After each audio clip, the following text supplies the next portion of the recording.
Hey there, Jeff Bluvman of Arm Dynamics, and in this video I'm going to be talking about some starting hand positions that you can incorporate into your practice and your drills. These came from Gary, Nick Hughes, and a bouncer named Jeff Thompson out of the UK, who I've never personally studied with, but was the kind of pioneer of the fence. It's important that we work from different hand positions because we're all guilty of going to the range and always doing either this or something, and once we start incorporating other hand positions, stuff starts to go out the windows. You start fumbling the cover garment, don't get a full firing grip, etc. So working, I take 5 that I like to work with. First one is the hands up, the next one is the fence, the interview, the bodyguard, and then picking stuff off the ground.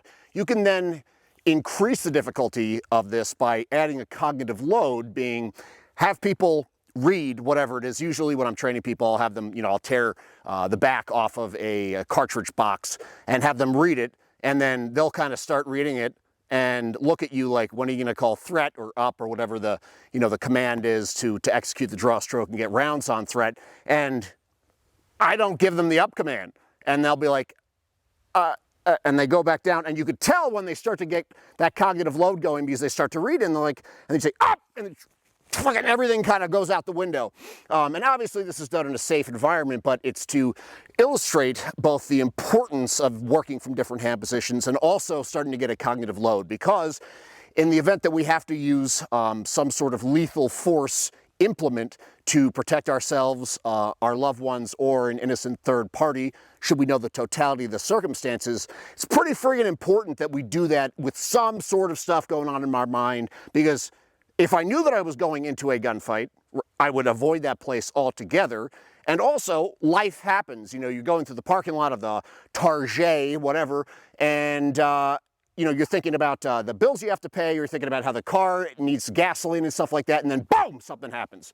You're welcome for that yell right there. So it's very important that we start incorporating different hand positions so that we've got a good background from which to draw from, so that in the event that we are protecting ourselves, our loved ones, or an innocent third party, should we know the totality of the circumstances, that it wouldn't be the first time that we're drawing from hands down, hands up, etc., or the fence.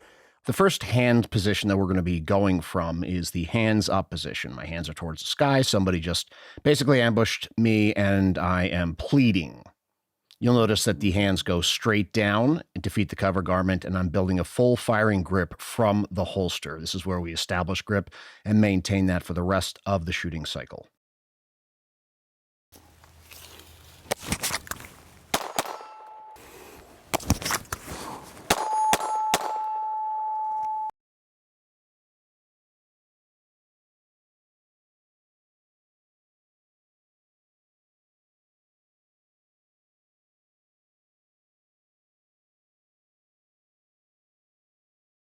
The fence. The fence is a hand starting position, and you'll notice that my hands are staggered in front of my face to permit me to protect my head better and also allow me to keep my hands in motion, which will facilitate getting to my cover garment and drawing my pistol.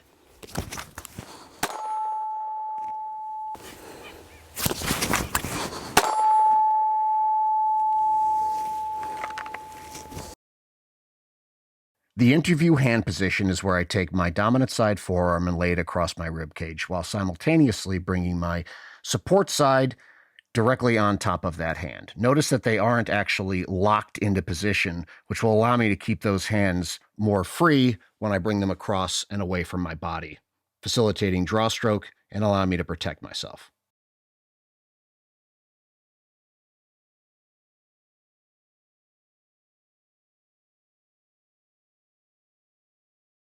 The bodyguard hand position is where I take each hand and place them on top of one another. This is not an ideal tactical or defensive posturing position because my hands are far from my head. You will, though, obviously walking around, see that your hands are at some point around your waist level, so having the ability to come from underneath the cover garment and up is super important. The picking up brass position is just that, picking something up off the ground. You'll notice that I level change and go up to a standing position, but it is important to also train this from a kneeling or seated position.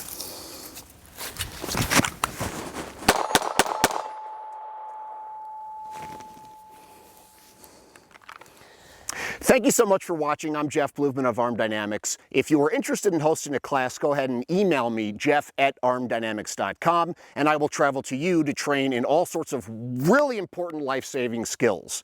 Thank you to John and Sarah Hauptman for giving me these wonderful holsters and loaning me their pistols.